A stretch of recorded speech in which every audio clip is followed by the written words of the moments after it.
Hello and welcome back everyone to Rocket Rabbit Commentaries run through a Legacy of the Void campaign in StarCraft 2, and in this episode, after successfully completing the Purification mission for the Purifiers on Endion, we have to meet up with Colarion in order to formally invite him into our fleet. Colarion, you have awoken during the Firstborn's darkest hour.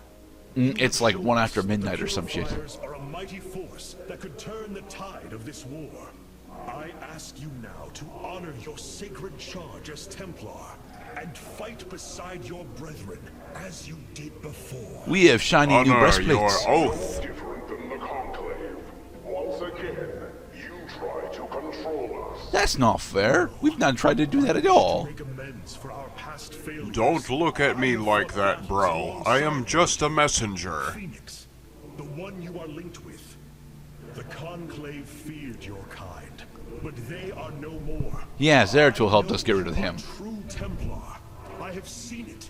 I ask that we stand as one, or none of us. That we stand perfectly still, as one. I will counsel with the others. Yeah, as Past Gerdat is about to mention here, yeah, I'm sorry. I don't understand what was going on with OBS during these recordings. I promise you, my machine actually runs StarCraft 2 very well, but for some reason OBS didn't like recording this.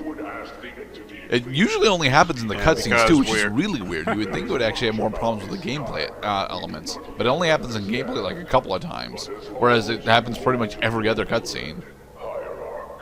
The Purifiers shall join the Firstborn. Yay! Thank you, Executor Colarion.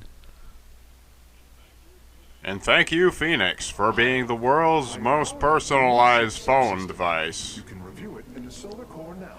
But now, after having successfully completed Purification, we get access to the Spirit of Adune's ultimate abilities. Yay! You get Purifier Beam, which is a good one, but not all that great. You get Time Stop, which is fucking amazing. And Solar Bombardment, which I have never used. I don't know how good it is. Time Stop is the one that we'll be using specifically because for like 30 seconds, it locks down all enemy actions. It is absolutely astounding when it comes to these later missions.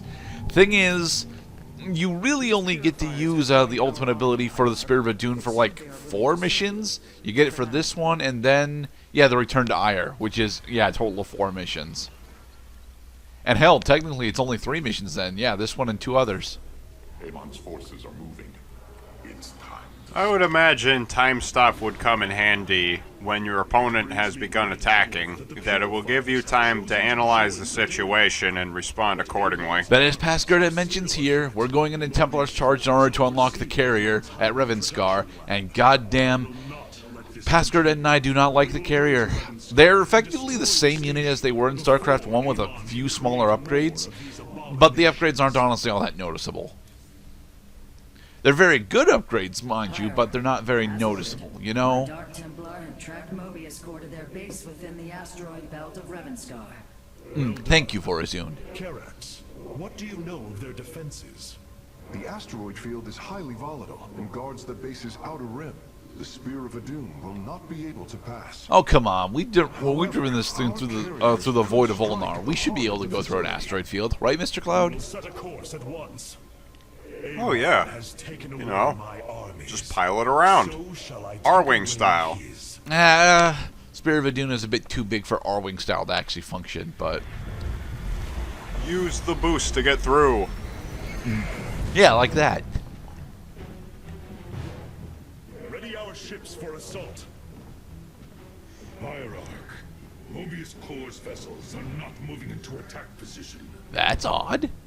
Something isn't right. They usually are more eager than this. So, an interesting tidbit that we've not actually mentioned in the commentary is the fact that Mobius Core is integrating advanced cloaking tech into their units, and they're also integrating Protoss warp technologies. It's a thing that was happening during the prologue, but we don't really get to see all that much payoff for until pretty much right here. And this is the only time that this realistically happens. Karax, we cannot let this assault interfere with our plan. Mobius Core will not expect a counterattack. You can do it, Karax, I promise. You know their defenses better than any other. I entrust this task to you, Facesmith. Lead our carriers against the facility, while my warriors hold here. And fuck you, Alarak, glowering at Karax. Yeah. I mean, I didn't really care for the cuff of his jib, but, you got it. Alright. In we go into Templar's charge. I dislike this mission. I dislike this mission primarily for its gimmick and the fact that it's pushing carriers on us. However, this is also the first mission where we get to use Time Stop or the other ultimates, and it does get to show off. Well, this is usually where I get to show off the Spirit of Adun ultimates, because I never want to go to Ravenscar before Slane or Endion. As we suspected, this is where Amon's hybrid armies are born. But look at all the defenses, Mr. Cloud. Lots of missile turrets, lots of airborne hybrid, and objectives in the corners of the map.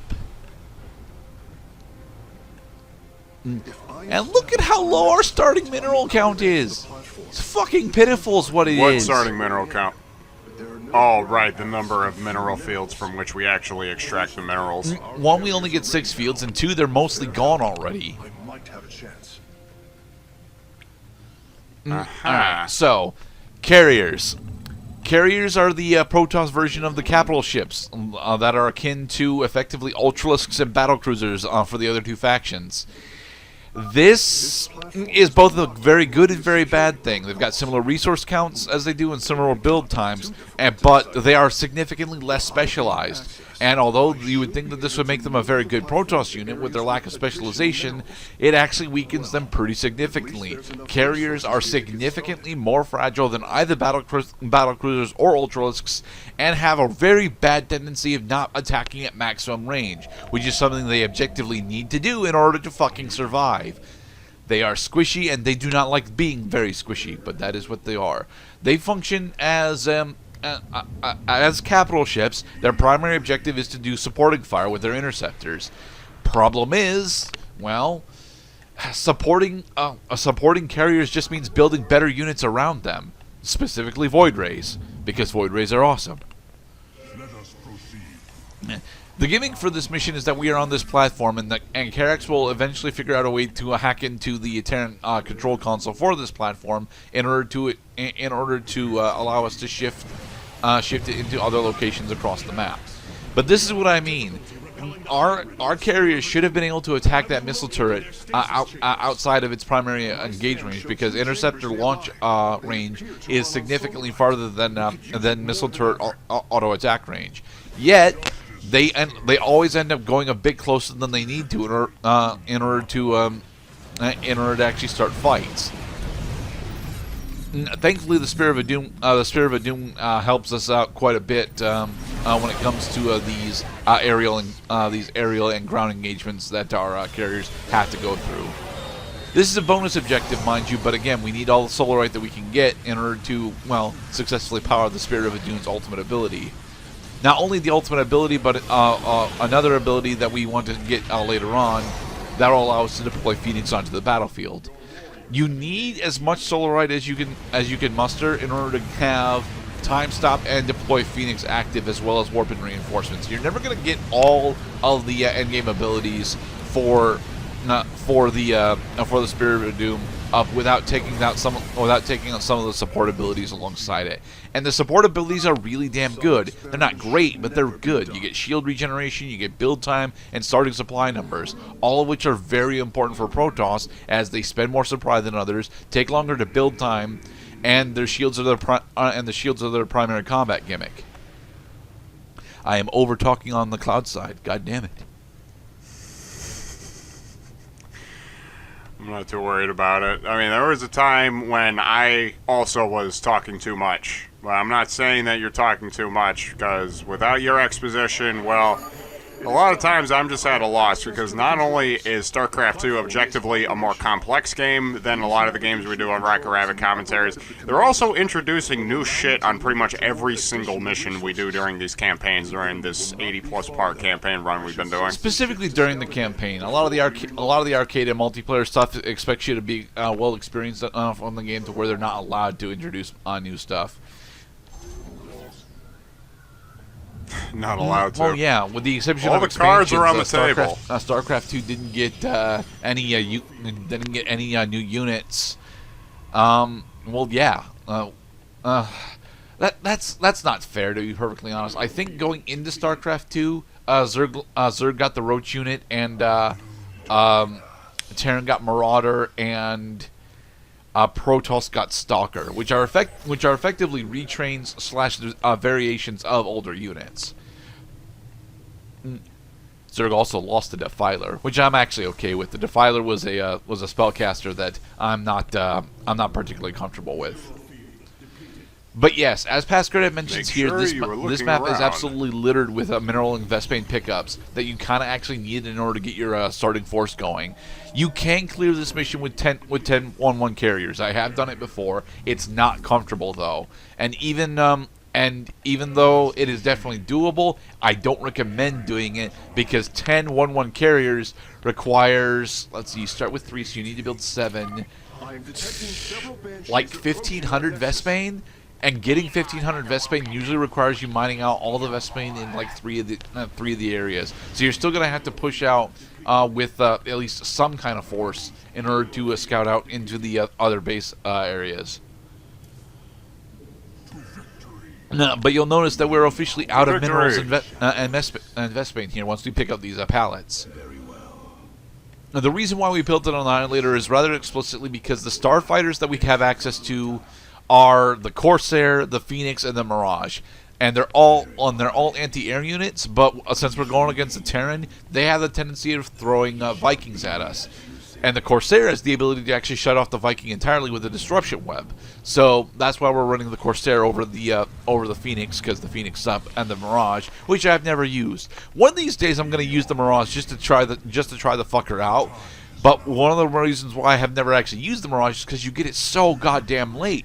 You always get Mirage after Purification, and since I always end up doing Endion after Slain, I never really have time to actually test out the Mirage, because this is effectively the only mission where you can use the Mirage effectively, since there's a lot of aerial targets here. And even then, I'm not entirely sure it would actually be worthwhile, because the shifting armor isn't honestly all that relevant.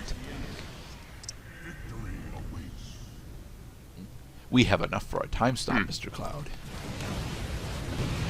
Strategic, in the name of strategy and mineral and field expansion, it would behoove players to use mobile forts that can carry workers over to the mineral fields instead of sending the workers over there to make long trips back and forth. And this mission takes it a step further and sends the entire base, your production facilities, the workers, and everything on it to the mineral fields. Also, if you're going to do this mission, make absolutely fucking sure that you have at least a unit that has the blink ability. It can be either the Stalker or one of the Dark Templar variants, but you need blink in order to get a majority of the pallets. Without these pallets, you're not likely to get enough of the resources that you need. This is a small problem that I have with this mission specifically. You'll notice, if you're paying close enough attention, that our Corsairs are no longer at our base. This is because our Corsairs are still on their initial spawning point, and they don't have a move or protect command when they spawn in. So right now, my base is slightly less well defended than it's supposed to be, and I still haven't noticed it. It'll bite me in the butt here shortly. This is a mission that bears some practice, that in repeat trials you will find the mode that you're in very similar to the mode that you were in during previous trials, and this is based on the number of minerals you have. Controls both the number of and the composition of your unit array, and then, oh my goodness, imagine failing on this. Oh boy. Well, you better be ready to learn, because you also get a feel for how much you should have at any given point. We've only moved the platform for the first time, and we already have to deal with the fact that my Corsairs aren't here to defend us against these Banshees. Blech. In the next episode, we'll complete And in the Templar's next part, charge. Be safe, everybody.